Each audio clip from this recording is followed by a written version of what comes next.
സർവമംഗളമംഗല്യേ ശിവേ സർവാർത്ഥസാധികേ ശരണ്യേ ത്രയംബകേ ഗൗരി നാരായണി നമോസ്തുതേ.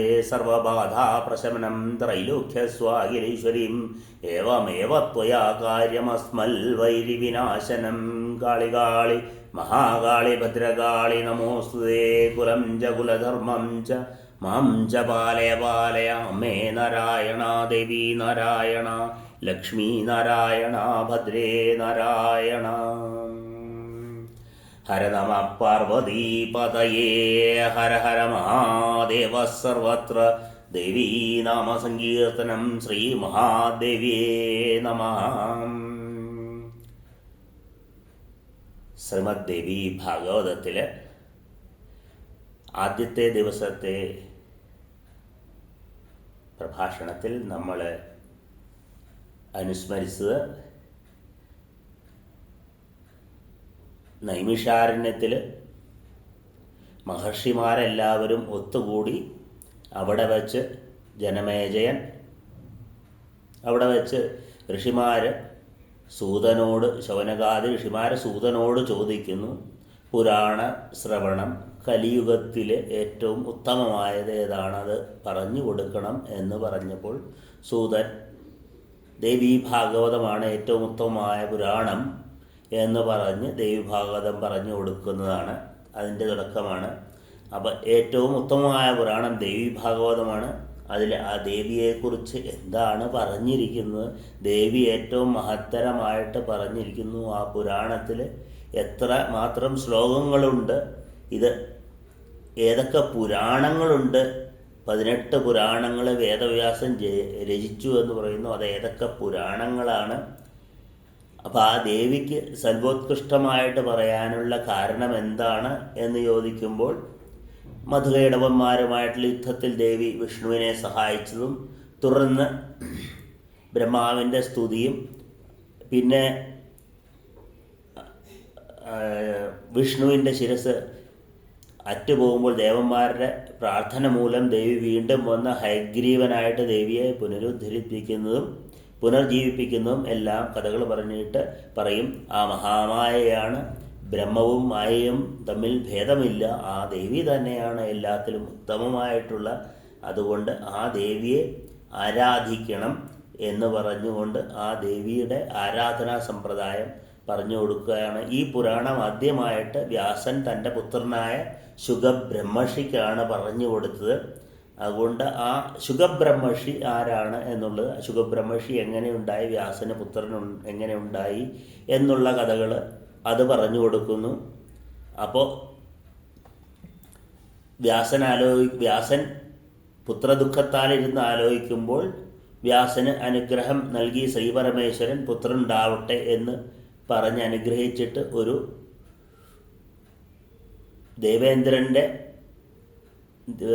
ശിവൻ്റെ ആഗ്രഹപ്രകാരം ദേവേന്ദ്രൻ ഒരു ഹൃദാജി എന്നൊരു അപ്സരസിനെ വ്യാസൻ്റെ അടുത്തേക്ക് പറഞ്ഞിരിക്കുന്നു. അപ്പോൾ വ്യാസനിരുന്ന് ചിന്തിക്കുന്നു, താൻ ഇങ്ങനെ ഹൃദാജിയുമായിട്ട് അടുപ്പമായാൽ തനിക്കും വീണ്ടും മോക്ഷപ്രാപ്തി ലഭിക്കാതെ വരുമോ? പണ്ട് പുരൂരവസിന് ഇതുപോലെ അബദ്ധം പറ്റിയില്ല ഉർവശിയുമായിട്ടുള്ള പ്രണയത്തിൽ എന്ന് ചിന്തിക്കുമ്പോൾ ഉർവശിയും പുരൂരസുമായിട്ടുള്ള പ്രണയകഥ പിന്നെ അവിടെ പറയുന്നു. അങ്ങനെ ഉപകഥകളായിട്ട് പറഞ്ഞ് പിന്നെ ശുഗൻ്റെ ഉൽപ്പത്തി പറയുന്നു. ശുഗന് വിവാഹം കഴിക്കുവാനുള്ള പ്രായമായപ്പോൾ ബ്രഹ്മചാരിത്വം കഴിഞ്ഞ് വിവാഹം കഴിക്കുവാനായിട്ട് ഉപദേശിക്കുമ്പോൾ നിർഗുണ പരബ്രഹ്മയോഗിയായ ശ്രീ ശുഗബ്രഹ്മർഷി വിവാഹത്തിൽ നിന്ന് എതിർത്തപ്പോൾ അദ്ദേഹത്തിന് ഗാർഹസ്ഥ്യ ജീവിതത്തിൻ്റെ മഹാത്മ്യം പറഞ്ഞു കൊടുക്കുവാൻ വേണ്ടി ദേവീ ഭാഗവതം പറഞ്ഞു കൊടുത്തു. എന്നിട്ടും ശുഗബ്രഹ്മർഷി വിരക്തനായിരിക്കുന്നതുകൊണ്ട് അദ്ദേഹം ജനക മഹാരാജാവിൻ്റെ അടുത്തേക്ക് പറഞ്ഞയക്കും. ജനകൻ്റെ ഉപദേശത്താൽ ശുഗൻ വീണ്ടും വിവാഹം കഴിക്കുകയും അങ്ങനെ 4 പുത്രന്മാരെയും 1 പുത്രിയെയും ജനിപ്പിച്ചതിന് ശേഷം അവരുടെ എല്ലാവരുടെയും വിവാഹം കഴിച്ചു കൊടുത്തു. ശുഗൻ്റെ പേരക്കുട്ടിയായ ബ്രഹ്മദത്തൻ നിർഗുണ പരബ്രഹ്മ യോഗ്യത നേടി നാരദൻ്റെ അനുഗ്രഹത്താൽ പരബ്രഹ്മസ്ഥാനം പ്രാപിച്ചു. അതോടുകൂടി ശുഗനും വിരക്തി പ്രാപിച്ച് ശരീരം ഉപേക്ഷിച്ച് നിർഗുണ പരബ്രഹ്മസ്ഥാനത്തേക്ക് യാത്രയായി. അങ്ങനെയുള്ള വ്യാസമഹർഷി പുത്രദുഃഖത്താൽ ദുഃഖിച്ചിരിക്കുമ്പോൾ കരഞ്ഞുകൊണ്ട് പുത്ര എന്ന് വിളിക്കുമ്പോൾ പ്രകൃതിയിലെ മരങ്ങളും എല്ലാം മറുപടി കൊടുത്തു. അപ്പോൾ വ്യാസൻ്റെ ദുഃഖം ശമിപ്പിക്കുവാൻ വേണ്ടി ഛായാശുകനെ ശിവൻ അനുഗ്രഹിച്ച് നൽകുകയും വേണ്ടപ്പോൾ ഛായാശുകനെ കാണാൻ കഴിയും എന്ന് പറഞ്ഞ് അനുഗ്രഹിക്കുകയും ചെയ്തു. വ്യാസൻ വീണ്ടും തിരിച്ചെത്തി തൻ്റെ അമ്മയെക്കുറിച്ച് ഓർത്തു. അപ്പോൾ അമ്മയെക്കുറിച്ച് അന്വേഷിച്ചു കഴിഞ്ഞപ്പോൾ ദാശരാജാവിൽ നിന്നും അറിഞ്ഞു. അമ്മയെ ശന്തനു മഹാരാജാവ് വിവാഹം കഴിച്ചും പുത്രനുണ്ടായ കഥയും എല്ലാം അറിഞ്ഞ് വീണ്ടും അപ്പോൾ മഹാഭാരത കഥ, ശന്തനു സത്യവതി വിവാഹം കഴിച്ചതും സത്യവതിയുടെ ജനനവും വ്യാസൻ്റെ ഉൽപ്പത്തിയും അങ്ങനെയുള്ള കഥകളെല്ലാം പറഞ്ഞ് വ്യാസൻ പിന്നീട് ചിത്രാംഗദൻ, വിചിത്രവീര്യൻ എന്നിവർക്ക് ഭാര്യമാരായി ഭീഷ്മർ കൊണ്ടുവന്ന കാശിരാജപുത്രിമാരായ അംബ, അംബിക, അംബാലിക എന്നിവർ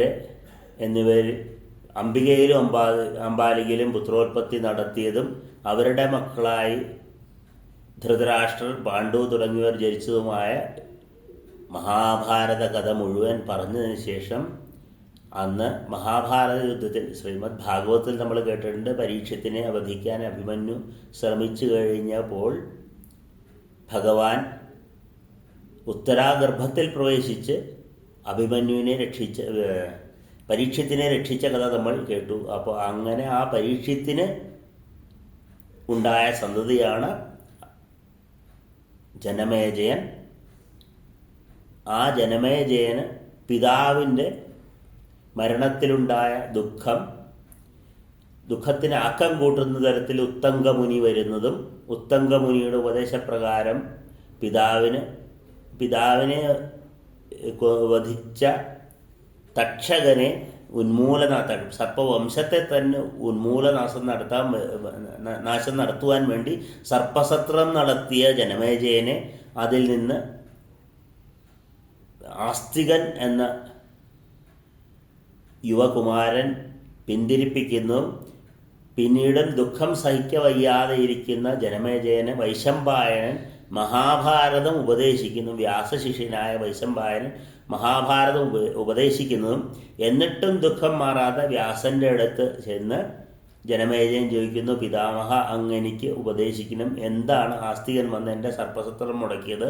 പിതാവിന് മോക്ഷഗതി കിട്ടാത്ത കാരണം എനിക്ക് മനസ്സിന് സുഖമില്ല എന്ന് പറയുമ്പോൾ വ്യാസൻ ജനമേജയന് ഉപദേശിച്ച ദേവീഭാഗവതം ഞാൻ നിങ്ങൾക്ക് പറഞ്ഞു തരാം എന്ന് പറഞ്ഞുകൊണ്ട് ഋഷിമാരോട് സൂതൻ പറയാൻ തുടങ്ങുകയാണ് കഥ. അങ്ങനെ സൂതൻ ദേവിയുടെ മഹാത്മ്യം പറഞ്ഞ് ദേവിയാണ് ഏറ്റവും പരമമായ സത്യം എന്നത് ആദ്യം ആലിലയിൽ കിടക്കുന്ന മഹാവിഷ്ണുവാണ്, വിരാട് പുരുഷനായ ഭഗവാനാണ് ആദ്യമായി അത് അറിഞ്ഞത് എന്ന് പറയുമ്പോൾ ആരാണ് ഈ ഏറ്റവും മഹത്തായ ഈശ്വരൻ എന്നുള്ള ചോദ്യത്തിന് ഉത്തരമായി പണ്ട് ഋഷിമാർ ചോദിച്ച അതേ ചോദ്യം വ്യാസൻ നാരദരോട് ചോദിച്ചപ്പോൾ നാരദർ ബ്രഹ്മാവിന് ഭഗവാൻ മഹാവിഷ്ണു നൽകിയ ഉത്തരം പറഞ്ഞു കൊടുക്കുന്നു. അവർ 3 പേർക്കും ദേവി മഹാലക്ഷ്മിയായ ദർശനം നൽകിയതും 3 പേരെയും കൂട്ടിക്കൊണ്ട് മണിദ്വീപത്തിൽ പോയതും മണിദ്വീപത്തിൽ ദേവിയുടെ ഉത്തമമായ ദർശനം നൽകിക്കൊണ്ട് 1-ാം സ്കന്ധം പര്യവസാനിക്കുന്നതും വരെയുള്ള ഭാഗങ്ങൾ നമ്മൾ ആദ്യ ദിവസം കേട്ട് കഴിഞ്ഞു. ഇന്ന് നമ്മൾ 2-ാം ദിവസത്തിലേക്ക് പ്രവേശിക്കുകയാണ്. 2-ാം ദിവസത്തിൽ ഇന്ന് പറയാൻ പോകുന്ന ഭാഗങ്ങൾ ആദ്യം തന്നെ വിഷ്ണു ദേവിയെ സ്തുതിക്കുന്ന പരാശക്തിയെ മണിദ്വീപത്തിൽ വെച്ച് വിഷ്ണു സ്തുതിക്കുന്ന ഭാഗമാണ് ഇന്നത്തെ ആരംഭഭാഗം. തുടർന്ന് ബ്രഹ്മാവിന് ദേവി നൽകുന്ന ഉപദേശം, തത്വനിരൂപണം. അങ്ങനെ ദേവി ഉത്തമമായ ഉപദേശങ്ങൾ ബ്രഹ്മാവിൻ്റെ സൃഷ്ടിക്കായി നൽകിയതിന് ശേഷം ബ്രഹ്മാവ് ദേവിയുടെ ഉപദേശപ്രകാരം സൃഷ്ടി തുടങ്ങുന്നു.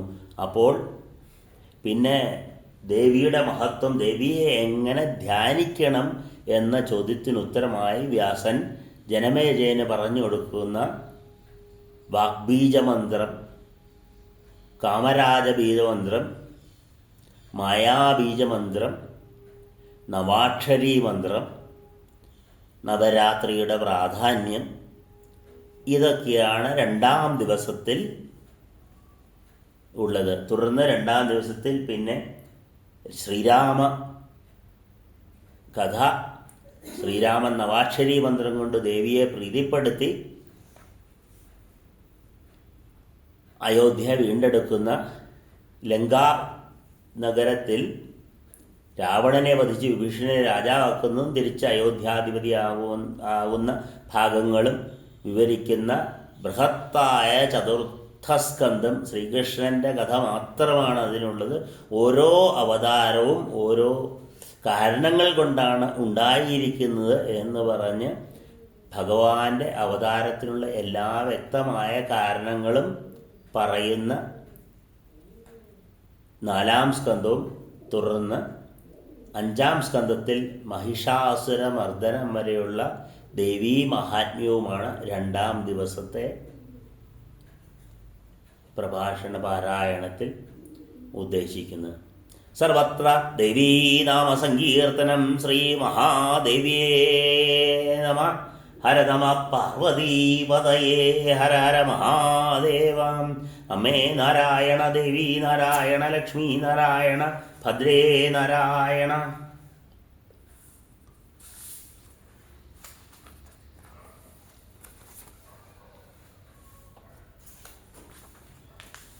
ശ്രീമദ്ദേവി ഭാഗവതം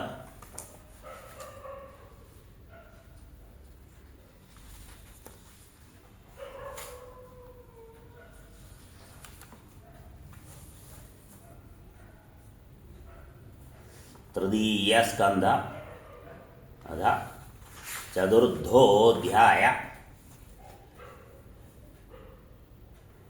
ബ്രഹ്മാവിൻ്റെ വിഷ്ണുസ്തുതി, വിഷ്ണുവിൻ്റെ ദേവീസ്തുതി. ക്ഷമിക്കണം. അമേ നാരായണ. ബ്രഹ്മോവാച ഇത്യുക്ത്വാ ഭഗവാൻ വിഷ്ണു പുനരാഹ ജനാർദ്ദന വയം ഗച്ഛേമ പാർശ്വസ്യാം പ്രണമന്ത പുനഃ പുനഃ. ഇത്രയും പറഞ്ഞ ശേഷം ഭഗവാൻ വിഷ്ണു വീണ്ടും പറഞ്ഞു, വീണ്ടും വീണ്ടും പ്രണമിച്ചുകൊണ്ട് നമുക്ക് ആ ദേവിയുടെ അടുത്തേക്ക് ചെല്ലാം. മണിദ്വീപത്തിൽ എത്തിയ ബ്രഹ്മാവും വിഷ്ണുവും മഹേശ്വരനും ദേവിയുടെ സമീപത്തേക്ക് ചെല്ലുകയാണ്. സേയം വരാ മഹാമായ ദാസ്യത്യേഷ വരാൻ ഹീനാം സ്തുവാമ സന്നിധിം പ്രാപ്യ നിർഭയാ ശരണാന്തികേ. ഇവളാണ് ആ ശ്രേഷ്ഠമായ മഹാമായ. ഈ ദേവി നമുക്ക് വേണ്ട വരങ്ങൾ നൽകും. ചേവടികൾക്ക് സമീപം ചെന്ന് നിർഭയരായി നമുക്ക് സ്തുതിക്കാം. കാവൽക്കാരായ പരിചാരകന്മാർ നമ്മെ തടയുന്ന പക്ഷം അവിടെ തന്നെ നിന്നുകൊണ്ട് നമുക്ക് ഏകാഗ്രചിത്തരായി ദേവിയുടെ സ്തുതികൾ ചൊല്ലാം. ഹരി ഇങ്ങനെ പറഞ്ഞപ്പോൾ കൂടെയുണ്ടായിരുന്ന വിഷ്ണുവും കൂടെയുണ്ടായിരുന്ന ബ്രഹ്മാവും ഹരനും സന്തോഷം നിറഞ്ഞ മനസ്സോടെ ദേവിയുടെ സമീപത്തേക്ക് തിരിച്ചു. ഓമിത്യുക്താം ഹരിം സർവേ വിമാനത്വരിതാസ്ത്രയാം ഇത്തീര്യ നിർഗതാദ്വാരീ ശങ്കമാനാമനസ്യലം. ഹരിയോട് ഓം എന്ന് പറഞ്ഞ് സമ്മതം മൂളി. പിന്നെ ഞങ്ങൾ 3 പേരും വിമാനത്തിൽ നിന്നിറങ്ങി അല്പം ആശങ്കയോടെ ഗോപുരത്തിലേക്ക് ചെന്നു. ഗോപുരവാതിക്കൽ നിൽക്കുന്ന എല്ലാവരെയും കണ്ടിട്ട് ദേവി ഒന്ന് പുഞ്ചിരിച്ചുകൊണ്ട് 3 പേരെയും സ്ത്രീരൂപധാരികളാക്കി തീർത്തു. ആഭരണങ്ങൾ അണിഞ്ഞവരും അഴകുള്ളവരുമായ 3 സ്ത്രീകളായി തീർന്ന ഞങ്ങൾ 3 പേരും അത്യധികമായ അത്ഭുതത്തോടെ പിന്നെ ദേവീ സന്നിധിയിലേക്ക് ചെന്നു. ദേവി അവരിൽ സത്വ തമോ രജോ ഗുണങ്ങൾ തീർത്തു. തൻ്റെ ചേവടികളിൽ വന്നു നിൽക്കുന്ന 3 സ്ത്രീരൂപാദികളെയും ദേവി ദർശിച്ചു. എന്നിട്ട് ആ പരമേശ്വരി പ്രേമപൂർവമായ ദൃഷ്ടികൾ കൊണ്ടവരെ കടാക്ഷിച്ചു. ആ മഹാദേവിയെ താണ് ഉണങ്ങി മുന്നിൽ നിന്നു മനോഹരങ്ങളായ ആഭരണങ്ങളണിഞ്ഞ് സ്ത്രീരൂപധാരികളായി തീർന്ന ഞങ്ങൾ അത്ഭുതത്തോടെ പരസ്പരം നോക്കി. അമ്മേ നാരായണ. പാദപീഠം പ്രക്ഷമാണ നാനാമണിവിഭൂഷിതം സൂര്യകോടി പ്രതീകാശം സ്ഥിതാ തത്ര വയം ത്രയാം. അനന്തരം നാനാതരം മുത്തുമണികൾ കൊണ്ട് അലങ്കരിച്ചതും കോടി സൂര്യചന്ദ്രന്മാരുടെ പ്രകാശമുള്ളതുമായ ദേവിയുടെ പാദപീഠം നോക്കിക്കൊണ്ട് ഞങ്ങൾ മൂവരും അവിടെ തന്നെ നിന്നു. അമ്മേ നാരായണ, ദേവി നാരായണ, ലക്ഷ്മീ നാരായണ, ഭദ്രേ നാരായണ. കച്ചിത് രക്താംബരസ്തത്ര സഹചര്യ സഹസ്രശാം കച്ചിത് നീലാംബരാ നാര്യ സദാ പീതാംബരാ ശുഭാം. ആയിരക്കണക്കിന് പരിചാരികമാർ അവിടെയുണ്ട്. ചിലരിൽ രക്താംബരം ധരിച്ചവർ, ചിലർ നീലാംബരം ധരിച്ചവർ, മറ്റു ചില ധാരികൾ പീതാംബരം ധരിച്ചവർ. എല്ലാം നല്ല സൗന്ദര്യമുള്ള ദേവതകൾ, വിചിത്ര വസ്ത്രങ്ങളും ആഭരണങ്ങളും അണിഞ്ഞവർ. എല്ലാവരും പരിചര്യയിൽ മുഴുകി ദേവിയുടെ ചുറ്റും നിൽക്കുന്നു. മറ്റു ചില പരിചാരികമാർ ആടിയും പാടിയും സേവിക്കുന്നു. ചിലർ വീണയും കൊമ്പും വായിച്ച് ദേവിയെ പരിചരിക്കുന്നു. ഹേ നാരദ, ഞാൻ അവിടെ ദേവിയുടെ ചരണപങ്കജത്തിലെ നഖമണിമധ്യത്തിൽ കണ്ട ഒരു അത്ഭുതത്തെക്കുറിച്ച് പറയാം, കേട്ടുകൊള്ളൂ. സ്ഥാവര ജംഗമമായ ബ്രഹ്മാണ്ടം മുഴുവൻ ഒന്നൊഴിയാതെ ആ നഖത്തിൽ ഞാൻ ദർശിച്ചു. ഞാനും വിഷ്ണുവും രുദ്രനും വായുവും അഗ്നിയും യമനും ആദിത്യനും വരുണനും ചന്ദ്രനും ത്വഷ്ടാവും കുബേരനും ഇന്ദ്രനും അതുപോലെ പർവ്വതങ്ങളും സമുദ്രങ്ങളും നദികളും ഗന്ധർവന്മാരും അപ്സരസുകളും വിദ്യാവസു ചിത്രകേതു ശ്വേതൻ ചിത്രാംഗതൻ നാരദൻ തുമ്പുരു ഹാഹാ ഹുഹുക്കൾ അശ്വിനി ദേവന്മാർ വസുക്കൾ സാധ്യന്മാർ സിദ്ധന്മാർ പിതൃക്കൾ ശേഷാദി നാഗങ്ങൾ കിന്നരന്മാർ ഉരകങ്ങൾ രാക്ഷസന്മാർ എന്ന് വേണ്ട വൈകുണ്ഠം ബ്രഹ്മലോകം ഉത്തമമായ കൈലാസപർവ്വതം എല്ലാം ആ നഖമത്യത്തിൽ സ്ഥിതി ചെയ്യുന്നതായി ഞങ്ങൾക്ക് കാണാൻ കഴിഞ്ഞു. മജ്ജന്മപങ്കജം തത്ര സ്ഥിതോഹം ചതുരാനന ശേഷശായി ജഗന്നാഥസ്തദാ ച മധുകേടഭൂ.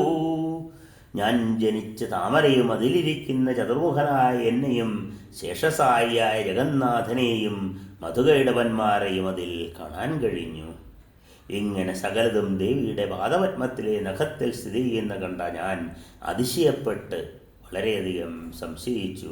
വിഷ്ണു അത് കണ്ട് വിസ്മയാചിഷ്ടനായി ശങ്കരനും അമ്മട്ടിൽ നിന്ന് പോയി. അപ്പോൾ ഞങ്ങൾക്ക് മനസ്സിലായി അത് ജഗന്മാതാവായ ദേവി തന്നെയാണ്. സുധാമയവും ശിവമയവുമായ ആ ദ്വീപിൽ ഇങ്ങനെ നാനാതരം ക്രീഡകളാണുള്ളത്. അതെല്ലാം കണ്ടുകണ്ട് 100 വർഷം കഴിഞ്ഞു. സുന്ദരികളും നാനാഭരണ വിഭൂഷിതകളുമായ ദേവിമാർ ഞങ്ങളെ അവരുടെ സഖിമാരായാണ് കരുതിയത്. അവരുമായുള്ള ചേർച്ച നിമിത്തം ഞങ്ങളും മോഹിച്ചുപോയി. മനസ്സിനെ അപഹരിക്കുന്ന അവരുടെ ഭാവാദികൾ കണ്ട് ഞങ്ങളുടെ മനസ്സെല്ലാം കുളിർത്തു. ഒരു ദിവസം മഹാദേവിയും ഭുവനേശ്വരിയുമായ ദേവിയെ യുവതീഭാവത്തിലായി തീർന്ന വിഷ്ണു ഇങ്ങനെ സ്തുതിച്ചു. ശ്രീ ഭഗവാൻ വാച നമോ ദേവ്യേ പ്രകൃതൈജ വിധാത്രൈ സതതം നമ കല്യാണേ കാമദായേ ച വൃദ്ധിസിദ്ധ്യൈ നമോ നമ. ഹേ ദേവി പ്രകൃതീശ്വരി വിശ്വധാത്രീ സച്ചിദാനന്ദരൂപിണ്യേ സംസാരാരണയേ നമഃ പഞ്ചകൃത്യവിധാകൃത്യേ തേ ഭുവനേശ്യേ നമോ നമഃ. സച്ചിദാനന്ദരൂപിണി, സംസാരകാരിണി, സൃഷ്ടിസ്ഥിതി സംഹാരം തിരോധാനം അനുഗ്രഹം എന്നീ പഞ്ചകൃത്യങ്ങളുടെ വിധായകേ ഭുവനേശ്വരി നമസ്തേ നമസ്തേ. സർവാധിഷ്ഠാനരൂപായേ കൂടസ്ഥായേ നമോ നമഃ. അർത്ഥമാത്ര അർത്ഥഭൂതായേ ഹൃല്ലേഖായേ നമോ നമഃ. അമ്മേ നമസ്കാരം. അർത്ഥമാത്ര ഭൂത സർവാധാര കൂടസ്ഥ എന്നീ രൂപങ്ങൾ പരമാത്മസ്വരൂപിണി എന്നീ പേരുകളിൽ അറിയപ്പെടുന്ന അമ്മേ, അമ്മയ്ക്ക് നമസ്കാരം. അമ്മേ, ഈ സമസ്ത പ്രപഞ്ചവും നിന്നിൽ ലീനമാണെന്ന് ഞാൻ മനസ്സിലാക്കുന്നു. നിന്നിൽ നിന്നാണ്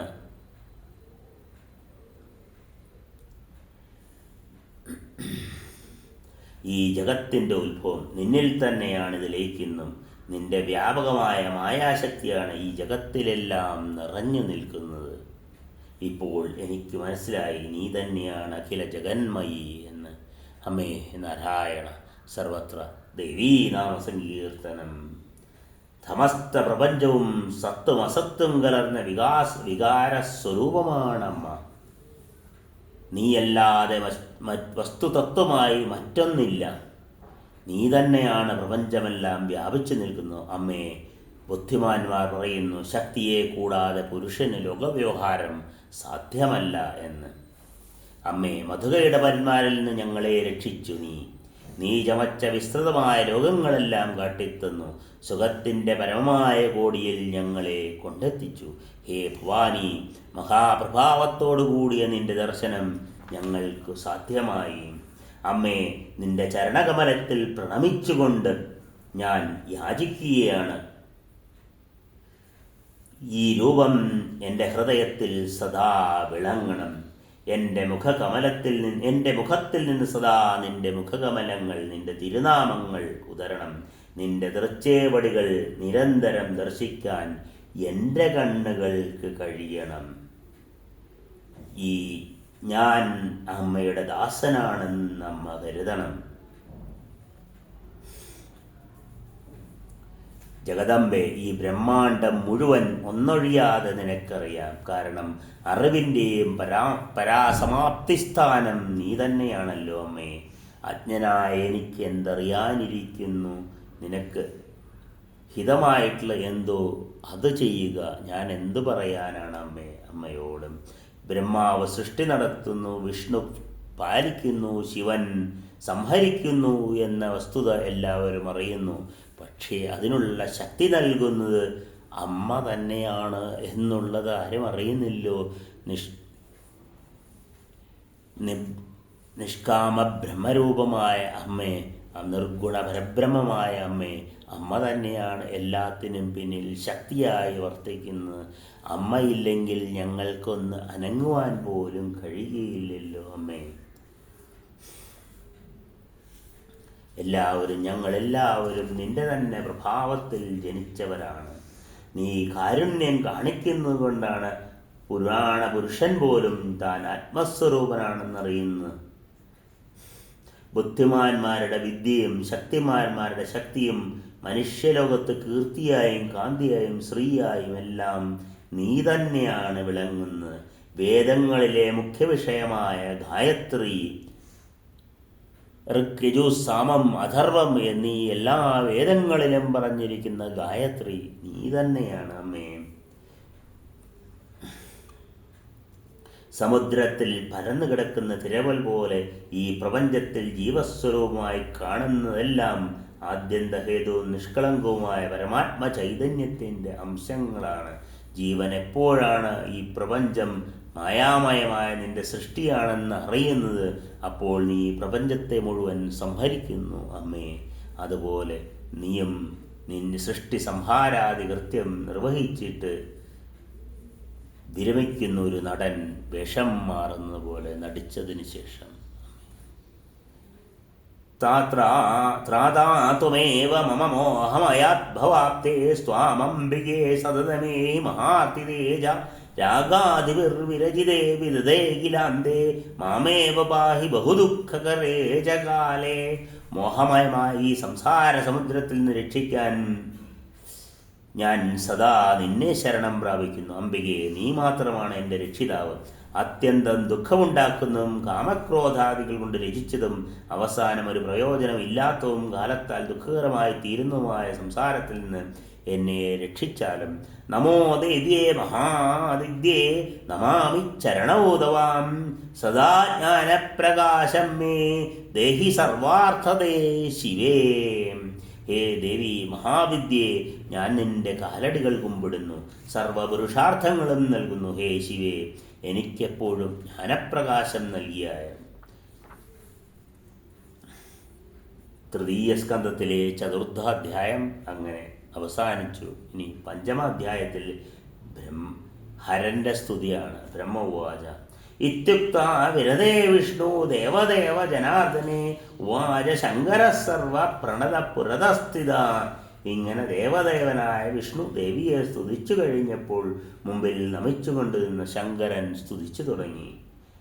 യതി ഹരസ്തവ ദേവി ദിവാവജ സ്തദനുപത്മജ ഏവ തവോദ്ഭവ കിമഹമത്ര തവാപി ന സദ്ഗുണ സകലലോകവിധൗ ചതുരാശിവേ. ഹേ ദേവി, ഹരി നിന്റെ പ്രഭാവത്തിൽ നിന്ന് ജനിച്ചതാണെങ്കിൽ ബ്രഹ്മാവ് നിന്നിൽ നിന്ന് തന്നെയാണ് ജനിച്ചത്.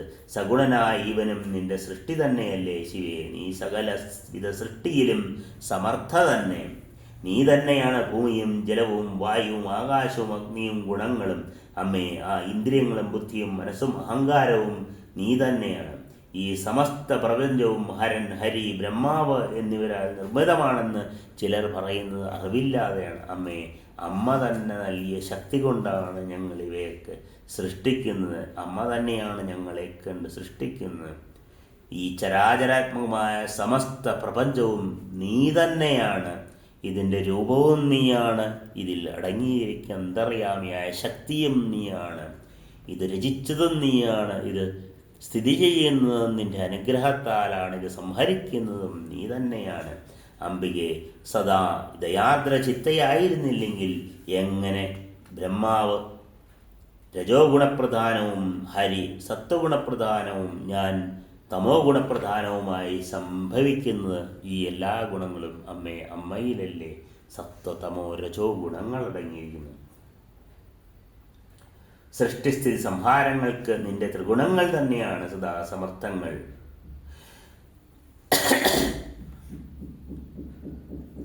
ഞാനും ഹരിയും കമലജനും വിമാനത്തിൽ കയറി സഞ്ചരിക്കെ വഴിയിൽ വെച്ച് പുതിയ ലോകങ്ങൾ കാണുകയുണ്ടായി. ആ ലോകങ്ങൾ അമ്മേ, അമ്മ തന്നെ സൃഷ്ടിച്ചതല്ലേ. ഹേ ജഗജ്ജനനി, ഭക്തരായ ഞങ്ങൾക്ക് സദാ നിന്റെ പാദാംബുജം സേവിക്കാൻ ഇടവരുത്തണേ. പുരുഷത്വം പ്രാപിച്ചാലും നിന്റെ പാദാംബുജം സേവിക്കാൻ ഇടയാവാതെ വന്നാൽ സുഖം എങ്ങനെ ലഭിക്കുമെന്ന് വ്യക്തമല്ല. നിന്റെ പാദപത്മം എനിക്ക് ദർശിക്കാൻ ഇടവരുന്നില്ലെങ്കിൽ യുവതീഭാവം സ്വീകരിച്ച് നിന്റെ സമീപം കഴിയുന്നതിൽ ഹേ സുതതി എനിക്ക് അല്പം പോലും ആഗ്രഹമില്ല. അങ്ങനെയാൽ പുരുഷത്വം പോലും സുഖത്തിനായി ഭവിക്കുമോ?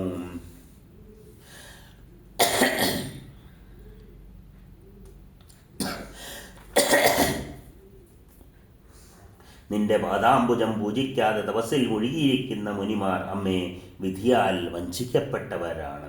കാരണം നിന്റെ പാദകമലം ഭജിക്കാതെ മുക്തി സാധ്യമല്ലെന്ന കാര്യം അവർ അറിയുന്നില്ല. അതുപോലെ ഭൗതിക വിഭവങ്ങളിലും വെറുപ്പാണ് അവർക്ക്.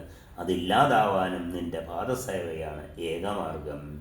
ന തപസാനദമേന സമാധിന ന ച തഥാ വിദിതൈകൃതുഭിര്യതാം തവ പദാബ്ജപരാഗനിഷേവണാത് ഭവതി മുക്തിരജേ ഭവസാഗരാൻ. തപസ് ചെയ്യുന്നുകൊണ്ടും ഇന്ദ്രിയ നിഗ്രഹം കൊണ്ടും സമാധി കൊണ്ടും വേദവിഹിതമായ യജ്ഞങ്ങൾ ചെയ്യുന്നത് കൊണ്ടും സംസാര സാഗരത്തിൽ നിന്ന് മുക്തി ഉണ്ടാവുകയില്ല. അജേ, അത് നിന്റെ പാദാംബുജത്തിൻ്റെ പാദസേവ കൊണ്ട് മാത്രമാണ് ഉണ്ടാവുന്നത്. തവ പദാബ്ജപരാഗ നിഷേവണ ഭവതി മുക്തിരജേ ഭവസാഗരാത്. ഈ ഭവസാഗരത്തിൽ നിന്നും, ഈ സംസാര സാഗരത്തിൽ നിന്നും മുക്തി അജേ അമ്മേ, മുക്തി ഭവതി, മുക്തി ലഭിക്കാൻ തവ പാദാബ്ജപരാഗ നിഷേവണ അമ്മയുടെ പാദാംബുജത്തിലെ ഭക്തി മാത്രമേ രക്ഷിക്കുകയുള്ളൂ. ദേവി ദയാമയ്യാണെങ്കിൽ എന്നോട് ദയ കാണിക്കൂ. പരമപാവനവും അത്ഭുതവും അനന്തവും വിശദവുമായ നവാക്ഷരീ മന്ത്രം എനിക്ക് ഉപദേശിച്ചു തരൂ അമ്മേ. പ്രഥമ ജന്മത്തിൽ ഞാനത് ഗ്രഹിച്ചിരുന്നു അമ്മേ, പക്ഷേ അത് ഞാൻ മറന്നുപോയിരിക്കുന്നു. ഇത്യുക്താ സാ തഥാ ദേവി ശിവേന അത്ഭുത തേജസ ഉച്ചാരംബികാമന്ത്രം പ്രസ്ഫുടം ച നവാക്ഷരം. അംബികാദേവി നവാക്ഷരമന്ത്രം വ്യക്തമായി ഉപദേശിച്ചു കൊടുത്തു. തം ഗൃഹീത്വാ മഹാദേവ പരാം മുദമവാചഃ പ്രണമ്യ ചരണോ ദേവ്യാ സ്ത്രൈവാവസ്ഥിത ശിവ. മഹാദേവൻ അത് കേട്ട് അത്യധികം സന്തോഷിച്ചു. ദേവിയുടെ പാദം പ്രണമിച്ചിട്ട് അദ്ദേഹം അവിടെ തന്നെ നിന്നു. ജപന്നവാക്ഷരം മന്ത്രം കാമദം മോക്ഷദം തഥാ ബീജയുക്തം ശുഭാച്ചാരം ശങ്കരസ്ഥിതവാംസ്തദാം. അഭീഷ്ടദായകവും മോക്ഷപ്രദവും ബീജാക്ഷര സംയുക്തവും ശുഭോച്ചാരകവുമായ നവാക്ഷരി മന്ത്രം ജപിച്ചുകൊണ്ട് ശങ്കരൻ അവിടെ തന്നെ നിന്നും. നമുക്കും അമ്മയെ നവാക്ഷരി മന്ത്രം കൊണ്ട് ധ്യാനിക്കാം. ഓം ഐം ഹ്രീം ക്ലീം ചാമുണ്ടായ വിച്ച്. ഓം ഐം ഹ്രീം ക്ലീം ചാമുണ്ടായ വിച്ച്. ഓം ഐം ഹ്രീം ക്ലീം ചാമുണ്ടായ വിച്ച്. ഓം ഐം ഹ്രീം ക്ലീം ചാമുണ്ടായ വിച്ച്. ഓം ഐം ഹ്രീം ക്ലീം ചാമുണ്ടായ വിച്ച്. ഓം ഐം ഹ്രീം ക്ലീം ചാമുണ്ടായ വിച്ച്. ഓം ഐം ഹ്രീം ക്ലീം ചാമുണ്ടായ വിച്ച്. ഓം ഐം ഹ്രീം ക്ലീം ചാമുണ്ടായ വിച്ച്. അമ്മേ നാരായണ.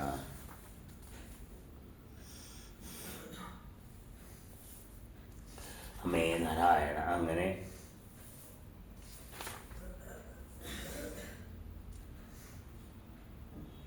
ശിവനും വിഷ്ണുവും സ്തുതിച്ചതിന് ശേഷം ഞാനും ദേവിയെ സ്തുതിച്ചു.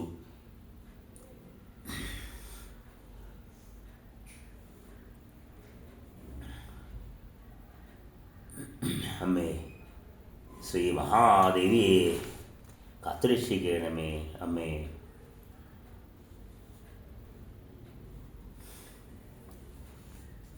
ദേവി ഞങ്ങൾക്ക് നൽകിയ ഉപദേശമാണ് അടുത്തത്.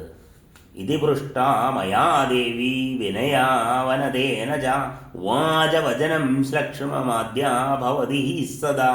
വിനയപൂർവം കുമ്പിട്ട് ബ്രഹ്മാവ് ദേവിയോട് ചോദിച്ചപ്പോൾ ആദ്യയായ ആ ദേവി മൃദുവായി ഇങ്ങനെ അരുളി ചെയ്തു. ദേവിയുവാച. ഇനി ദേവി നൽകുന്ന ഉപദേശങ്ങളാണ്. സദൈകത്വം നഭേദോസ്തി സർവദൈവതമാസ്യജാം. യോസോ സാഹമഹം യോസോ ഭേദോസ്തിരതിവിഭ്രമതിവിഭ്രമാം. സദാ ഏകത്വമാണ് അവനും എനിക്കും തമ്മിൽ ഒരിക്കലും ഭേദമില്ല. ബ്രഹ്മവും ഞാനും ഒന്നു തന്നെയാണ്. അവൻ തന്നെയാണ് ഞാൻ, ഞാൻ തന്നെയാണ് അവൻ. ഭേദം ബുദ്ധിഭ്രമം കൊണ്ടുണ്ടാകുന്നതാണ്. ബ്രഹ്മവും ബ്രഹ്മശക്തിയും ഒന്നു തന്നെയാണ്. ഞങ്ങൾ തമ്മിലുള്ള സൂക്ഷ്മമായ വ്യത്യാസം ആരറിയുന്നുവോ അവനാണ് ബുദ്ധിമാൻ. അവൻ സംസാരത്തിൽ നിന്ന് മുക്തനായി തീരുന്നു, സംശയമില്ല. ഏകവും അദ്വിതീയവുമായ ബ്രഹ്മം ഒന്നു മാത്രമേ ഉള്ളൂ. അത് നിത്യവും സനാതനവുമാണ്. ദ്വൈതഭാവം വീണ്ടും ഉണ്ടാകുന്ന ഉൽപ്പത്തി ആഗ്രഹിക്കുന്ന സമയത്ത് മാത്രമാണ്. ഉപാധിയോഗം നിമിത്തം ദീപം രണ്ടായി കാണുന്നത് പോലെയും കണ്ണാടിക്കുള്ളിൽ പ്രതിബിംബം നിഴലിക്കുന്നത് പോലെയാണ് ഞങ്ങൾ രണ്ടും തമ്മിലുള്ള ഭേദം. അങ്ങനെ തന്നെയാണ് നമ്മളും എപ്പോഴും കാണുന്നത്. അർദ്ധനാരീ സ്വരൂപമായ ശിവപാർവതിയെ കാണുമ്പോൾ രാധയെ കൃഷ്ണനിൽ തന്നെ കാണുന്നില്ലേ നമ്മൾ? ആ അർദ്ധനാരീശ്വര രൂപമായ ശിവപാർവതി അല്ലെങ്കിൽ രാധാകൃഷ്ണന്മാർ അതുതന്നെയാണ് ബ്രഹ്മസ്വരൂപം. ആദ്യമായി സൃഷ്ടി സമയത്ത് എടുക്കുന്ന രൂപവും അമ്മേ നാരായണ. ഞങ്ങൾ രണ്ടും ശക്തിയും ബ്രഹ്മവും ഒന്നു തന്നെയാണ്. ബ്രഹ്മാവെ ഉൽപ്പത്തി കാലത്ത് സൃഷ്ടിക്ക് വേണ്ടി സംഭവിക്കുന്നതാണ്. കാണുന്നത് കാണാത്തത് അഥവാ അസത്ത് സത്ത് എന്ന ഭേദം രണ്ടെന്നുള്ള ഭാവം എപ്പോഴൊക്കെ ഉണ്ടായിരിക്കുകയും ചെയ്യും. നാഹം സ്ത്രീ പുമാം ചാഹം ന ക്ലീബം സർഗസംക്ഷയേ സർഗേ സതി വിഭേദസ്യ കൽപ്പിതോയം ദിയാ പുനാ. അഹം ബുദ്ധിരഹം ശ്രീശ്ച ധൃതി കീർത്തി സ്മൃതിസ്തദാ ശ്രദ്ധാ മേധാലയാ ലജ്ജാക്ഷുതാ തൃഷ്ണാ തഥാ ക്ഷമാം. സൃഷ്ടിയില്ലാതാകുമ്പോൾ ഞാൻ ആണുമല്ല പെണ്ണുമല്ല നപുംസകവുമല്ല. സൃഷ്ടി ആരംഭിക്കുമ്പോഴാണ് പുരുഷൻ സ്ത്രീ എന്ന ഭേദത്തിലേക്ക് ഞാൻ വരുന്നത്. ഞാനാണ് ബുദ്ധി, ഞാനാണ് ശ്രീയും ധൃതിയും കീർത്തിയും സ്മൃതിയും ശ്രദ്ധയും മേധയും ദയയും ലജ്ജയും ക്ഷുത്തും തൃഷ്ണയും ക്ഷമയും കാന്തി ശാന്തി ദാഹം നിദ്ര ആലസ്യം ജര യൗവനം വിദ്യ അവിദ്യ, സ്പൃഹ, വഞ്ച, ശക്തി, അശക്തി എന്നിവയെല്ലാം ഞാൻ തന്നെയാണ് ബ്രഹ്മാവേ. എല്ലാം ഞാനല്ലേ. ഈ സംസാരത്തിൽ നോക്കൂ, എന്നെ കൂടാതെ മറ്റൊന്നുണ്ട്? സർവവും ഞാനാണെന്ന് ഹേ പത്മജ ഉറപ്പായിട്ടറിഞ്ഞാലും എൻ്റെ ഈ അനിശ്ചിതമായ രൂപങ്ങളൊഴികെ പ്രപഞ്ചത്തിൽ മറ്റെന്തുണ്ട്? എന്നോട് പറയൂ. അതുകൊണ്ട് ബ്രഹ്മാവ് സൃഷ്ടിക്കാൻ എങ്ങും നിറഞ്ഞു നിൽക്കുന്നവനാണ്. ഈ സൃഷ്ടിയിൽ എങ്ങും നിറഞ്ഞു നിൽക്കുന്നവൾ ഞാൻ തന്നെയാണ്.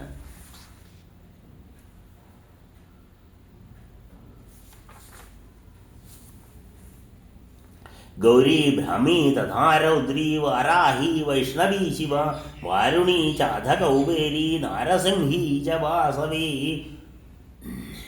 സമസ്തവും എല്ലാ ദേവികളും ഞാൻ തന്നെ വിവിധ ഭാവങ്ങളിൽ വിവിധ ശക്തികളിൽ അവതരിക്കുന്നതാണ്. കാര്യരൂപമായ സമസ്തവും സൃഷ്ടിച്ചു കഴിയുമ്പോൾ ഞാൻ അവയിൽ പ്രവേശിക്കുന്നു. എന്നിട്ട് ആ പുരുഷനെ നിമിത്തമാക്കിക്കൊണ്ട് സർവകാര്യങ്ങളും നിർവഹിക്കുന്നു. പുരുഷന് കേവലം സാക്ഷി മാത്രമായിരിക്കുവാനാണ് എന്നർത്ഥം. ജലേ ശീതം തഥാ വന്നൗ ഉഷ്ണ്യം ജ്യോതിർദിവാകരേ നിശാനാഥേ ഹിമാ കാമം പ്രഭതാം യഥാതഥാം. ജലത്തിലെ ശീതത്വം തഥാ വന്യയിൽ ഉഷ്ണമായി, അഗ്നിയിൽ ഉഷ്ണമായും, ദിവാകരനിൽ ജ്യോതിയായും, നിശാനാഥനിൽ നിലാവായും ശീതളിമയായും വർത്തിക്കുന്നത് ഞാൻ തന്നെയാണ്. നിശാനാഥൻ എന്ന് പറഞ്ഞാൽ ചന്ദ്രൻ. ബ്രഹ്മാവെ ഞാൻ ഉപേക്ഷിച്ചാൽ ഈ പ്രപഞ്ചത്തിലെ ഒരു ജീവജാലത്തിനും ഒന്നനങ്ങാൻ പോലും സാധിക്കുന്നില്ലെന്ന് നിശ്ചയമായി ഞാൻ അങ്ങയെ അറിയിക്കുന്നു. അശക്ത ശങ്കരോ ഹന്തും ദൈത്യാൻ കിലമയോദ്ധിത ശക്തിഹീനം നരം ബ്രൂതേ ലോകശ്ചാമതിദുർലഭം. എൻ്റെ ശക്തിയില്ലെങ്കിൽ ശങ്കരൻ ദൈത്യന്മാരെ നിഗ്രഹിക്കുന്നതിന് ശക്തനാവുകയില്ല. തീരെ ബലമില്ലാത്ത മനുഷ്യനെ ലോകം ശക്തിഹീനനാണല്ലോ എന്നാണല്ലോ പറയുന്നു. രുദ്രഹീനം വിഷ്ണുഹീനം എന്നൊന്നും പറയാറില്ലല്ലോ. പതിതനെയും സ്ഖലിതനെയും ഭീതനെയും ശാന്തനെയും ശത്രുവിൻ്റെ വെടിയിൽപ്പെട്ടവനെയും ശക്തിഹീനൻ എന്നല്ലാതെ രുദ്രഹീനൻ എന്നോ വിഷ്ണുഹീനൻ എന്നോ ആരും പറയാറില്ല. അതുപോലെ നീ സൃഷ്ടി ചെയ്യുന്നതിന് കാരണവും ശക്തി തന്നെയാണ് എന്നറിയൂ.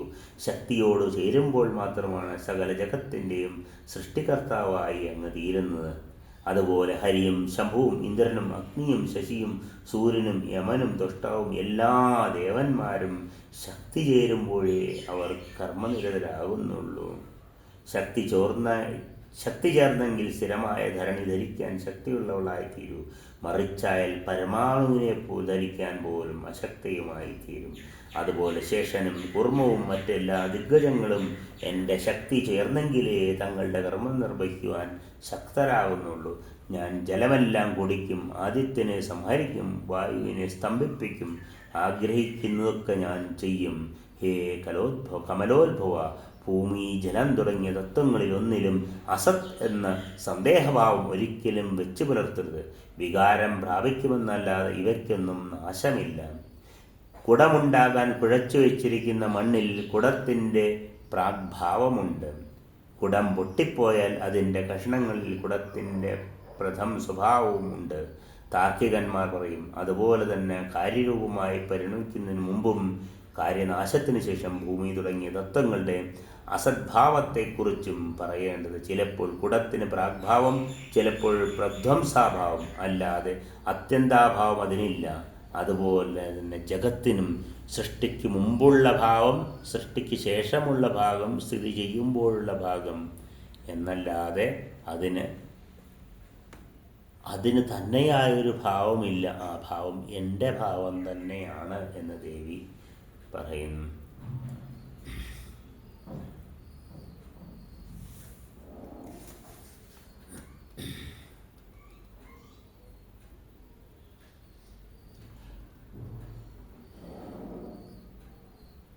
ഇപ്പോൾ ഇവിടെ ഭൂമിയില്ല. ഭൂമി പരമാണുവായി മാറിയിരിക്കുന്നു. ശാശ്വതം, ക്ഷണികം, ശൂന്യം, നിത്യാനിത്യം, കർത്തൃത്വം, അഹങ്കാര, അഗ്രിമത്വം എന്നീ 7 ഭേദങ്ങൾ ഉണ്ട്. ഈ ഭേദങ്ങളാണ് മഹത്വത്വം എന്നറിഞ്ഞാലും ഹേ അജ, അതിൽ നിന്നാണ് അഹങ്കാരത്തിൻ്റെ ഉൽപ്പത്തി. സർവബീജങ്ങളെയും മുമ്പ് എങ്ങനെ സൃഷ്ടിച്ചുവോ അതുപോലെ അങ്ങ് വീണ്ടും സൃഷ്ടി പൊയ്ക്കൊള്ളുക. പോയി സ്വന്തം ഭവനങ്ങൾ നിർമ്മിക്കുക. വൈകുണ്ഠം, കൈലാസം, ബ്രഹ്മലോകം തുടങ്ങിയവ സൃഷ്ടിച്ച് നിങ്ങൾ 3 പേരും സൃഷ്ടിസ്ഥിതി സംഹാരങ്ങൾ നിർവഹിക്കുക. നിങ്ങൾക്ക് ശക്തിയായി ഞാൻ മഹാസരസ്വതി, മഹാലക്ഷ്മി, മഹാകാളി എന്നിവരെ നൽകുന്നു. ഇവരെ സ്വീകരിച്ചുകൊണ്ട് നിങ്ങൾ പുറപ്പെട്ടുകൊള്ളൂ. ഈ ഉത്തമ നാരീരത്നങ്ങൾ നിത്യവും നിങ്ങളുടെ സഹചാരികളായി വർത്തിച്ചുകൊള്ളും. ഇവളെ ഒരിക്കലും അപമാനിക്കരുത്. എൻ്റെ നാമം സദാ ഉച്ചരിക്കുന്ന നിമിത്തം സകല യാഗങ്ങളിലും നിങ്ങൾ സദാ സന്തുഷ്ടരും സംതൃപ്തരുമായി ഭവിക്കും.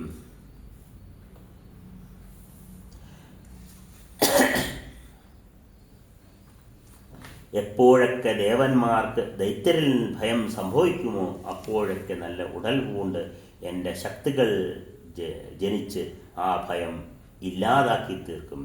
വാരാഹി, വൈഷ്ണവി, ഗൗരി, നാരസിംഹി, സദാശിവ ഏതാശ്ച അന്യശ്ച കാര്യാണി കുരുത്വം കമലോത്ഭവാം. വാരാഹി, വൈഷ്ണവി, ഗൗരി, നാരസിംഹി, സദാശിവ എന്നിങ്ങനെയും മറ്റു രൂപങ്ങൾ ഞാൻ സ്വീകരിക്കും. അങ്ങ് ചെന്ന് സൃഷ്ടികർമ്മവും മറ്റു കർമ്മങ്ങളും നിങ്ങൾ 3 പേരും ചെയ്തുകൊള്ളൂ. നവാക്ഷരീ മന്ത്രം, ബീജം, ധ്യാനം ഇവയോടുകൂടി എപ്പോഴും ജപിച്ചുകൊണ്ട് ഹേ കമലോത്ഭവ സകല കാര്യങ്ങളും ചെയ്തുകൊള്ളൂ. മഹാമതേ, മന്ത്രങ്ങളിൽ വെത്ത് അത്യുത്തമമാണിത്. അങ്ങേക്ക് അറിയാം. സർവകാമങ്ങളും അർത്ഥങ്ങളും നേടാൻ വേണ്ടി ഹൃദയത്തിൽ ഈ മന്ത്രം സദാ സ്മരിച്ചുകൊള്ളണം. ഇത്രയും അരുണി ചെയ്തുകൊണ്ട് ജഗന്മാതാവ് ഹരിയോടും ഹരനോടും തന്നെ ഉപദേശങ്ങൾ കൊടുത്തിട്ട്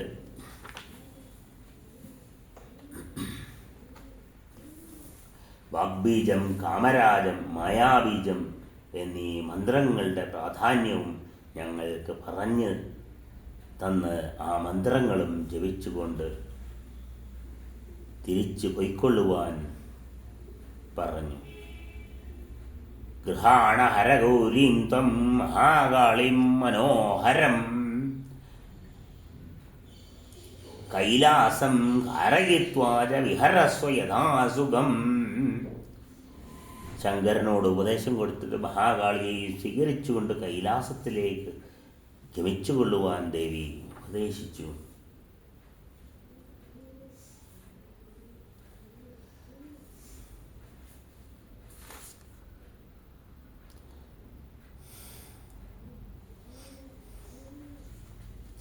സർവസത്വഗുണശാന്തോ ഗൃഹീത്വ സദാ അനഘ സർവധാ ത്രിഗുണായുധം സൃഷ്ടിസ്ഥിത്യന്തകാരകാം. ഹേ അനഘ, ശാന്തമായ സത്വഗുണത്തെ സദാ സ്വീകരിച്ചു കൊള്ളണം.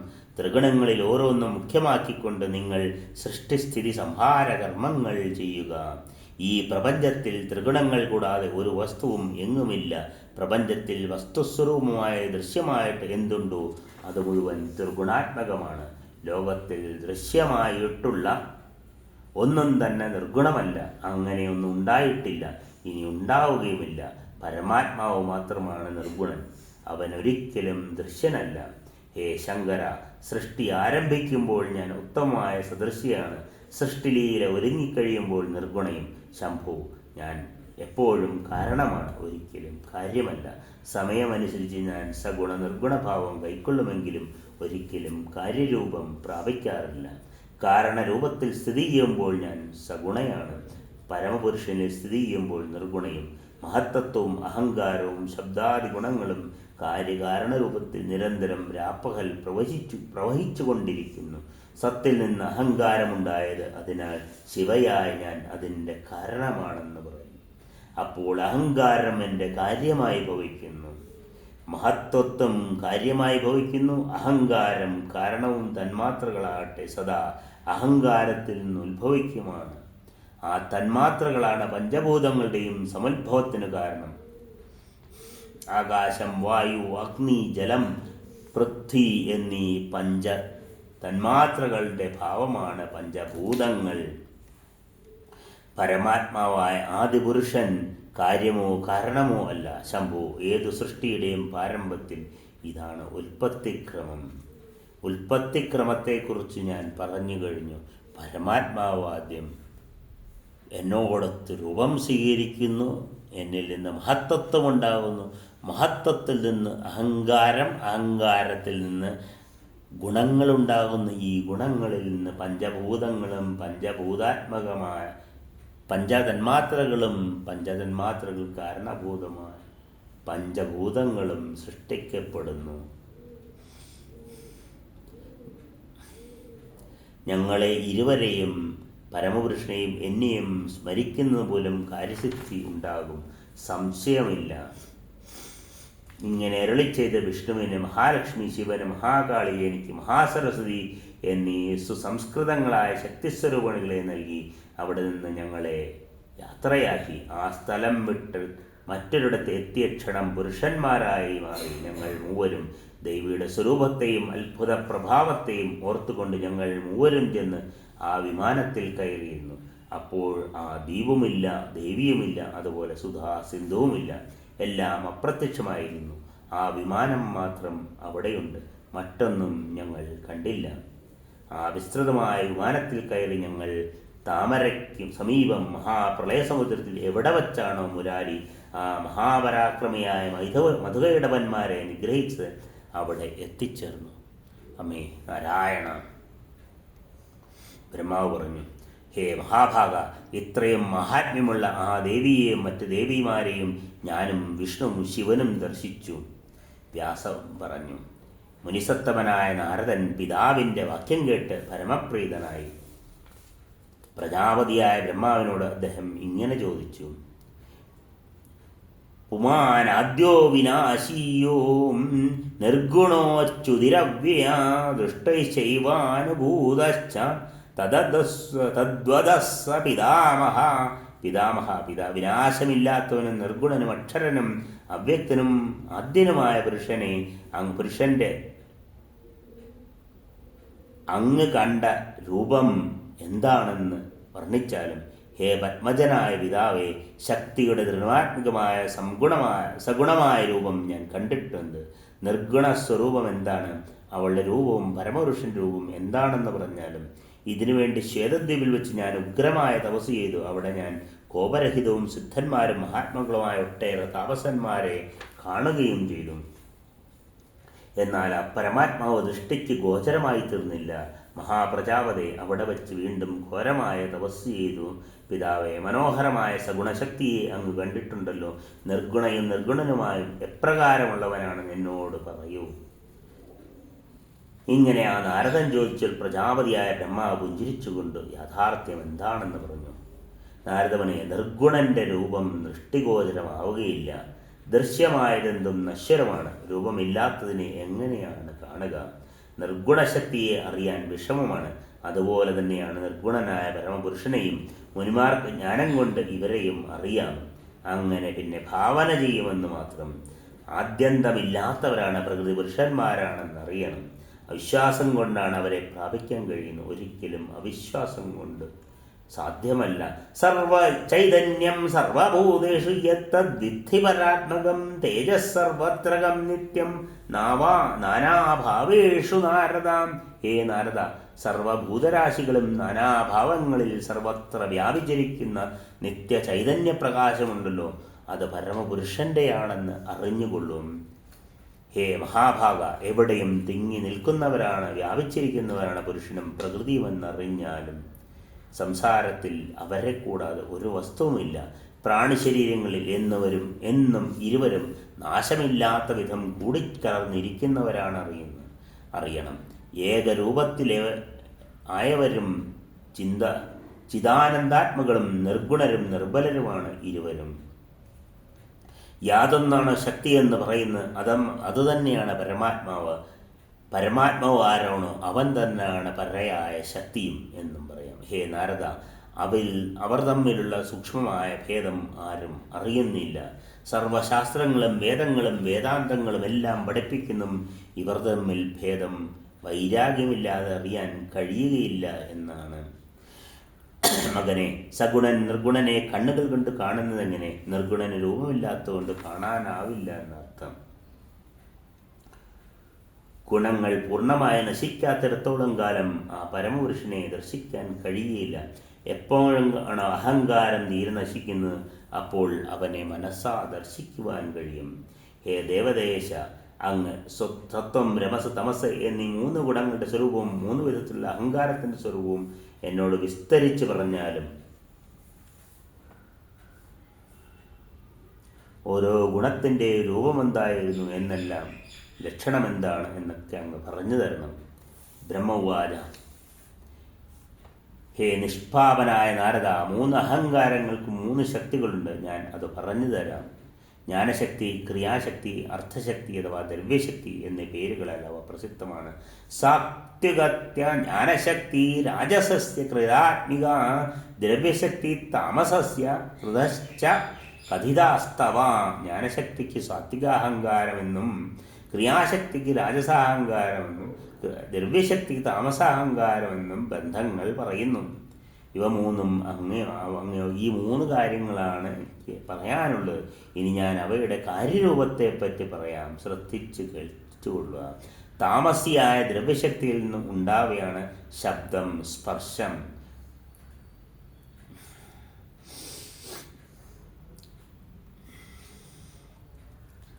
രൂപം, രസം, ഗന്ധം എന്നിവ. ഇവയാണ് തന്മാത്രകൾ എന്ന് പറയുന്നു. ഈ ഏകഗുണമുള്ളതാണ് ശബ്ദം എന്ന ഏകഗുണമുള്ളതാണ് ആകാശം.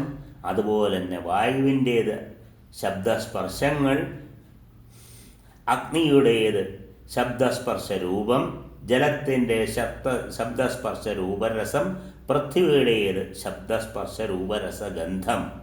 ഹേ നാരദ, ഇവ സൂക്ഷ്മങ്ങളാണ്.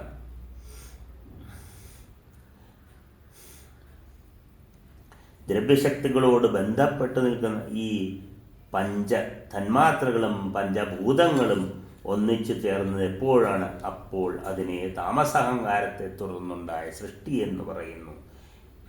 രാജസ ശക്തിയായ ക്രിയാശക്തിയിൽ നിന്ന്, രജോ ഗുണപ്രധാനമായ ക്രിയാശക്തിയിൽ നിന്നുണ്ടായവ കേട്ടുകൊള്ള ചെവി, ത്വക്ക്, നാക്ക്, കണ്ണ്, മൂക്ക് എന്നീ 5 ഇന്ദ്രിയങ്ങളും, വാക്ക്, കയ്യ്, കാൽ, ഉദം, ലിംഗം എന്നീ കർമ്മേന്ദ്രിയങ്ങളും, അങ്ങനെ പ്രാണൻ, അപാനൻ, വ്യാനൻ, സമാനൻ, ഉദാനൻ എന്നീ പ്രാണങ്ങളും, അങ്ങനെ 15 ഒന്നിച്ചുണ്ടായ സൃഷ്ടിയെ രാജസശക്തി എന്നും പറയുന്നു. അങ്ങനെ മൊത്തം 25 ശക്തികളായി. ഇവയെല്ലാം ക്രിയാശക്തിമയങ്ങളായ സാധനങ്ങളാണ്. ഇവയിൽ തന്നെയാണ് ക്രിയാശക്തിയുടെ സ്വരൂപം എന്നർത്ഥം. ഇവർക്ക് കാരണമായി നിൽക്കുന്ന ചിശക്തിയുടെ അനുവൃത്തിയാണെന്നും പറയാം. സാത്വിക അഹങ്കാരത്തോട് ബന്ധപ്പെട്ട് നിൽക്കുന്ന ജ്ഞാനശക്തിയിൽ നിന്നുണ്ടായ ജ്ഞാനേന്ദ്രിയങ്ങളെ ദിക്, വായു, സൂര്യൻ, വരുണൻ, അശ്വിനീ ദേവകൾ, 5 ജ്ഞാനേന്ദ്രിയങ്ങളുടെ അധിഷ്ഠാന ദേവതകളെയും ചന്ദ്രൻ, ബ്രഹ്മ, രുദ്രൻ, ക്ഷത്രജ്ഞൻ എന്നിങ്ങനെ അന്ധക്കരണങ്ങൾ എന്നുപേരുള്ള ബുദ്ധി, മനസ്സ്, ചിത്തം, അഹങ്കാരം ഇവിടെ 4 അധിഷ്ഠാന ദേവതകളെയും മനസ്സിനെയും ചേർത്താൽ എല്ലാം കൂടി 15 ഉണ്ട്. അതായത് ജ്ഞാനേന്ദ്രിയങ്ങൾ 5, അവയുടെ അധിഷ്ഠാന ദേവതകൾ 5, അന്ധക്കരണ അധിഷ്ഠാന ദേവതകൾ മനസ്സും ചേർന്ന് 5, അങ്ങനെ 15 പേരുണ്ടെന്ന് ചുരുക്കം. സാത്വികാനത്തെ ഈ സൃഷ്ടിയെ സാത്വിക സൃഷ്ടി എന്നും പറയും. സ്ഥൂലം, സൂക്ഷ്മം എന്നീ ഭേദമനുസരിച്ച് പരമാത്മാവിന് 2 രൂപങ്ങളുണ്ട്. പരമാത്മാവിൻ്റെ നിരാകാരമായ ജ്ഞാനസ്വരൂപമാണ് സകലതിനും ഉപാദാന കാരണമെന്ന് പറയപ്പെടും. സാധകന്റെ ധ്യാന ആദികൾ കൊണ്ട് വേണ്ടിയാണ് സ്ഥൂലസ്വരൂപം. അതുതന്നെയാണ് പരമാത്മാവിൻ്റെ സൂക്ഷ്മ ശരീരമെന്നും പ്രകീർത്തിക്കപ്പെടുന്നു. എൻ്റെ ഈ ശരീരത്തെ സൂത്രമെന്ന് അറിയുന്നവർ അറിയുന്നു. ഇനി പരമാത്മായ ബ്രഹ്മത്തിൻ്റെ സ്ഥൂല ശരീരത്തെക്കുറിച്ച് ഞാൻ പറയാം. ഹേ നാരദ, ശ്രദ്ധിച്ചു കേൾക്കൂ. ഇത് കേട്ടാൽ മുക്തനായി തീരും. ഭൂതസൂക്ഷ്മങ്ങളായ തന്മാത്രകളെപ്പറ്റി ഞാൻ നേരത്തെ പറഞ്ഞുവല്ലോ. പഞ്ചതന്മാത്രകൾ സൂക്ഷ്മരൂപങ്ങളാണല്ലോ. അവയുടെ പഞ്ചീകരണം മൂലമാണ് പഞ്ചഭൂതാത്മകമായ ശരീരമുണ്ടാകുന്നത്. പഞ്ചീകരണം എങ്ങനെയാണെന്നറിയാൻ വേണ്ടി ഉദാഹരണത്തിൽ ആദ്യം ജലതന്മാത്രയായ രസത്തെ മനസ്സിൽ സങ്കല്പിക്കുക. ജലത്തിൻ്റെ സൂക്ഷ്മരൂപം സ്ഥൂലരൂപമുണ്ടായത് എങ്ങനെയാണെന്നറിയുകയാണ് ആവശ്യം. അതിന് രസതന്മാത്രയെ ആദ്യം രണ്ടായി വിഭജിക്കുക. അതിലൊന്ന് പാതി ജലമാണെന്ന് കരുതുക. മറ്റു തന്മാത്രകളെയും, അതായത് രൂപം, രസം, ഗന്ധം, ശബ്ദം, സ്പർശം എന്നീ തന്മാത്രകളെയും ഇങ്ങനെ രണ്ടായി വിഭജിക്കുക. പിന്നെ ഈ നാലിൻ്റെയും ഓരോ പാതി എടുത്ത് നാലായി വിഭജിക്കണം. ഓരോ തന്മാത്രയുടെയും ഓരോ 8/1 ഭാഗവും ഒരു പകുതി തന്മാത്രയും ചേർന്നാണ് ഓരോ തന്മാത്രയും ഉണ്ടാകുന്നത്. ഇങ്ങനെ പഞ്ചീകൃതമാണ് പഞ്ചഭൂതാത്മകമായ പ്രാണിശരീരം. പഞ്ചഭൂതാത്മകമാകുമ്പോൾ അതിൽ ചൈതന്യം പ്രകാശിക്കുന്നു. ചൈതന്യം പ്രകാശിക്കുന്നതോട് ശരീരമാണ് അഹം എന്ന ഭാവവും ഉണ്ടാകുന്നു. ശരീരാഭിമാനിയാണെന്ന് വിധം തോന്നിപ്പിക്കുന്ന ആ ചൈതന്യത്തെയാണ് ആദിനാരായണനെന്നും ദേവനെന്നും ഭഗവാനെന്നും പറയുന്നു. പഞ്ചീകൃതമായ പഞ്ചഭൂത വിഭാഗങ്ങൾ ഘനീഭവിച്ച് സൃഷ്ടമായി തീരുമ്പോൾ അതിനൊന്നുകൂടി ഗുണങ്ങളും വർദ്ധിച്ചു വരും. ആകാശസ്യ ഗുണൈശ്ചൈക ശബ്ദ ഏവ ന ചാപരാം ശബ്ദസ്പർശൗ ച വായോശ്ച ദൗ ഗുണൗ പാരികീർത്തിതൗ. ആകാശത്തിന് ഒരൊറ്റ ഗുണമേ ഉള്ളൂ, ശബ്ദം മറ്റൊരു ഗുണവുമില്ല. വായുവിന് 2 ഗുണങ്ങൾ, ശബ്ദസ്പർശം. അഗ്നിക്ക് സ്പർശം, ശബ്ദസ്പർശം, രൂപം. ജലത്തിന് ശബ്ദസ്പർശ രൂപരസം, പൃഥ്വിക്ക് ശബ്ദസ്പർശ രൂപരസ ഗന്ധം എന്നിങ്ങനെ ഉണ്ടെന്ന് നമ്മൾ മുൻപ് സ്മരിച്ചുവല്ലോ. എല്ലാ ഭൂതവസ്തുക്കളുടെയും സമ്മേളനം മൂലമാണ് ബ്രഹ്മാണ്ടം ജനിക്കുന്നതെന്ന് പറയപ്പെടുന്നു. ബ്രഹ്മാണ്ടത്തിൻ്റെ അംശങ്ങളായി ഭവിച്ച് എല്ലാ ജീവന്മാരോടും കൂടി ചേർന്ന് 84 ലക്ഷം ജീവജാതികൾ ഉണ്ടായതായി പറയപ്പെടുന്നു.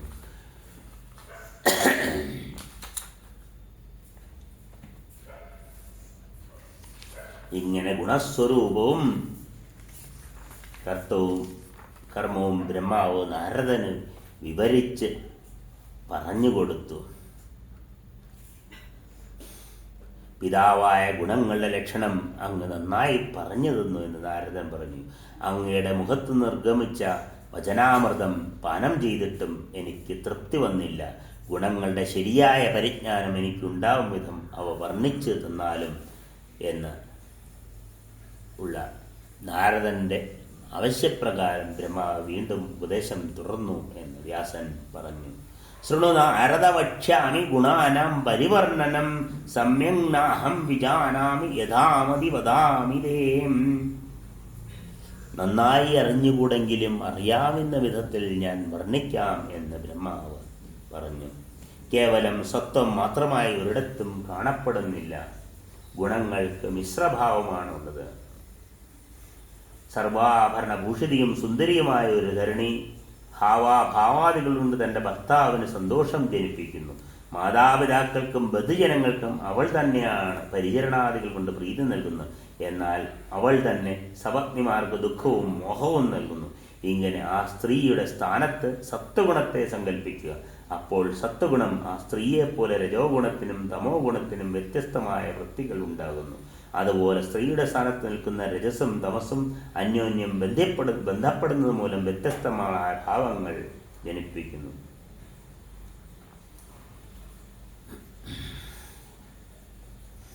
രൂപയൗവനങ്ങൾ തികഞ്ഞ് വിഭൂഷിതയായ ഒരു സ്ത്രീ ലജ്ജ, മാധുര്യം, വിനയം തുടങ്ങിയ ഗുണങ്ങൾ അവളിൽ ഒത്തുചേർന്നിട്ടുണ്ട്. കാമശാസ്ത്ര വിധികളറിയാം, ധർമ്മശാസ്ത്രവും പഠിച്ചുണ്ട്. അവൾ സ്വഭർത്താവിൽ പ്രീതി ജനിപ്പിക്കുന്നതോടൊപ്പം സപത്നിമാർക്ക് ദുഃഖവും ഉണ്ടാകുന്നു. അതിനാൽ മോഹവും ദുഃഖവും നൽകുന്ന സ്വഭാവവും അവൾക്കുണ്ടെന്ന് തീർച്ചയാണ്. എങ്കിലും മനുഷ്യർ പറയും അവൾ നല്ല സത്വഗുണം മാത്രമുള്ളവളാണെന്ന്. അതുപോലെ സത്വഗുണം വികാരം പ്രാപിക്കുമ്പോഴും വിപരീത ഗുണമുണ്ടാകും. അവളിൽ എല്ലാ ഗുണങ്ങളും രഹസ്യമായി അടങ്ങിയിട്ടുണ്ടെങ്കിലും സത്വഗുണപ്രധാനിയായതുകൊണ്ട് ആളുകൾ അവൾ സത്വഗുണപ്രധാനിയാണ് എന്ന് പറയും. അതുപോലെ ബ്രഹ്മാവിൽ രജോ ഗുണവും വിഷ്ണുവിൽ സത്വഗുണവും ശിവരുദ്രനിൽ തമോ ഗുണവും മുന്നിട്ട് നിൽക്കുന്നു. അതുകൊണ്ട് ബ്രഹ്മാവ് രജോ ഗുണപ്രധാനിയാണെന്നും വിഷ്ണു സത്വഗുണപ്രധാനിയാണെന്നും രുദ്രൻ തമോ ഗുണപ്രധാനിയാണെന്നും പറയുന്നു.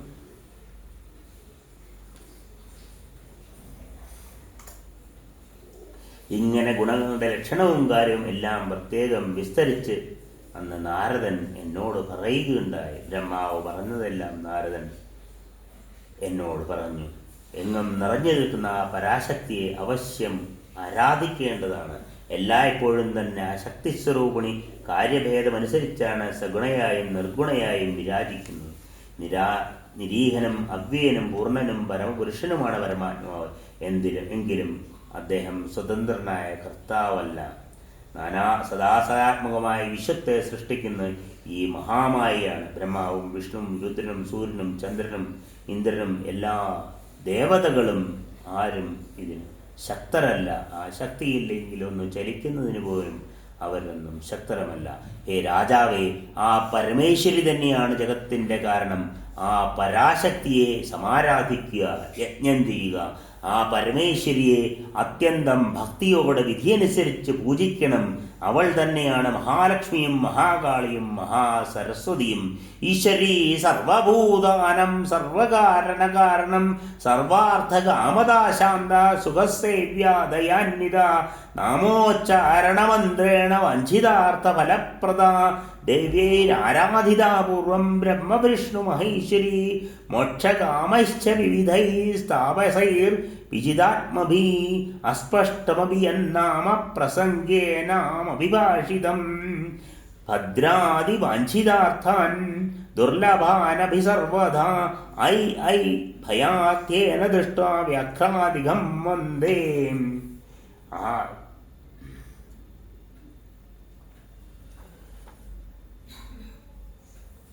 ദേവിയെ വാഗ്ബീജമന്ത്രം,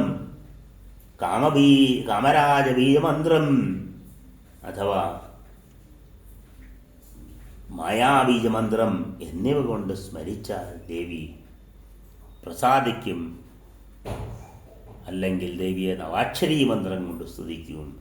ഐ എന്ന ഒരു മന്ത്രം കൊണ്ട് ക്രൂരമൃഗങ്ങളിൽ നിന്ന് പോലും ദേവി രക്ഷിക്കും. ബിന്ദുരഹിതമായി ഉച്ചരിച്ചാൽ പോലും അത് അഭീഷ്ടം നൽകുക തന്നെയും. ഹേ രാജർഷേ, ഇതിന് ദൃഷ്ടാന്തം സത്യവ്രതന്റെ കഥയാണ്. ആത്മഭാവനയിൽ മുഴുകിയിരിക്കുന്ന മുനിമാരായ ഞങ്ങൾക്ക് ഈ കാര്യം പ്രത്യക്ഷം തന്നെയാണ്, നേരിട്ടറിയാൻ കഴിഞ്ഞതാണ്. ബ്രാഹ്മണ സദസ്സിൽ വെച്ച് ഈ ദൃഷ്ടാന്തം വിദ്വാൻമാർ വിസ്തരിച്ച് പറഞ്ഞതെല്ലാം ഞാൻ കേട്ടു. അക്ഷരം പഠിക്കാത്ത മൂർഖനായ സത്യവ്രതൻ എന്ന ബ്രാഹ്മണൻ യാദൃശ്ചികമായ ഒരു പന്നിയുടെ മുഖത്ത് നിന്ന് ബിന്ദുഹീനമായി ഈ അക്ഷരം കേൾക്കാനിടയായി. അതേ തുടർന്ന് അയാൾ അത് സ്വയം ഉച്ചരിച്ചു. അങ്ങനെ അയാൾ വലിയ പണ്ഡിതനായി തീർന്നു. ഐകാരോച്ചാരണത്താൽ ദേവി ഭഗവതി അപ്പോൾ സന്തുഷ്ടയായി തീർന്നു. ദയാർദ്രയായ ആ പരമേശ്വരി അദ്ദേഹത്തെ കവിരാജനാക്കി തീർത്തു. സത്യവ്രതന്റെ കഥ ഞാൻ അങ്ങേക്ക് പറഞ്ഞു തരാം എന്ന് പറഞ്ഞുകൊണ്ട് വ്യാസൻ സത്യവ്രതന്റെ കഥയിലേക്ക് പ്രവേശിക്കുകയാണ്. ആ ഭാഗം പ്രഭാതഭക്ഷണത്തിന് ശേഷം തുടരാം. സർവത്ര ദേവീ നാമസങ്കീർത്തനം. ശ്രീ മഹാദേവിയേ നമ. അമ്മേ നാരായണ, ദേവീ നാരായണ, ലക്ഷ്മീ നാരായണ, ഭദ്രേ നാരായണ. അമ്മേ ജഗദംബേ കാത്തുരക്ഷിക്കണമേ.